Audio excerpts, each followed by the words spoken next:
Hello, I'm Larry McIntyre, and I'm here with Village Manager Ron Searl. And Ron, we just have a couple of questions for you today. And the first one is hopefully an easy one. What is the role of Village Manager? A village manager is employed by the mayor and the board to run the daily operations of the village. Our office works with the board to set the agenda for each of the meetings that we have monthly. And we help them develop policy questions, initiatives, programs, and services that we talk about at the board level. A big part of what we do is prepare the draft budget, which provides the sort of the fiscal framework for completing all the projects and programs that the board prioritizes for every given year. And I work with the department heads on a daily basis to make sure the day-to-day operations occur: police, fire, public works, community development, Sure. All those different departments. In regards to the budget, I'm sure a lot of people maybe are not aware, but the village budget runs May to May, correct? That is correct. Our fiscal year is May to May. Some communities do a calendar year, some are going in that direction, but I think across the state, most communities operate on a fiscal year. Most cities or villages operate on a May 1st to April 30th fiscal year. And the budgeting process, as we prepare to get that budget prepared for May 1st, that takes many months. Yes. We start it typically in the fall. August, generally speaking, is when we distribute information to our department heads, and we ask them to start to put together information about what they would like to see in the budget. And then during that period of time, our finance department is also working to develop our revenue estimates for that year. Like most communities, we are conservative on our revenue estimates and also conservative on our expenditures. And our departments do a great job in terms of developing both the expenditure side and then managing the budget and making sure they stay within those limits that have been defined in the budget. Right. How does the village ask for resident participation in the budgeting process? And then if folks have questions about how the budget ends up and so forth, how do they get that information? Well, we have a number of public budget workshops in which the public is invited to attend.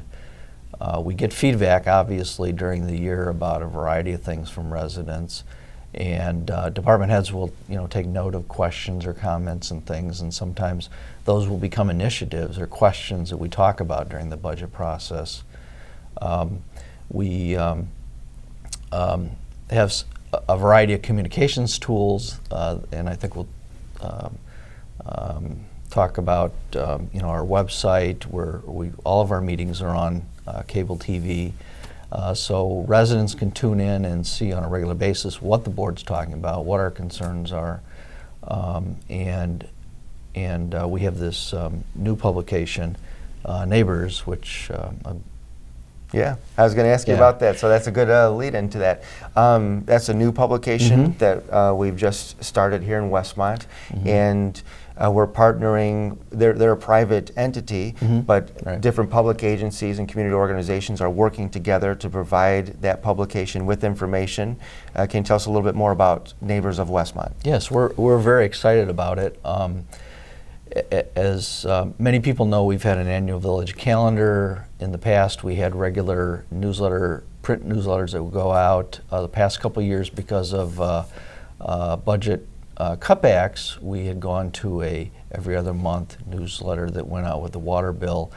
Unfortunately, some of the feedback we got was that, like many things that come with a utility bill, oftentimes those things don't get looked at. Sure.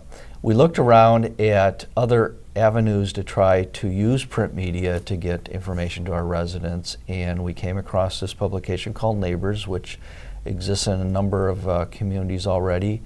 One of our trustees saw a presentation at the Illinois Municipal League about 3 years ago on it, and at that time was very impressed with it. It is a partnership involving the Chamber of Commerce. We've invited the schools, the Park District, the library. We also have, the nice thing about it is there's space that's devoted to all of the community groups, the service clubs, for example, that is free of charge. And it is a publication that does, to a certain extent, rely upon the sale of ad space to help support it. It's a mixture of that, plus the village pays a portion for our editorial content, which essentially we're using that for our newsletter, and that's what a lot of the other communities that have signed on to the Neighbors publication use it for. They've used that to replace their newsletter. There's a 2-month calendar that is a tear out in the back of the publication, so that people will get this magazine. Hopefully they'll read it, keep it for a while.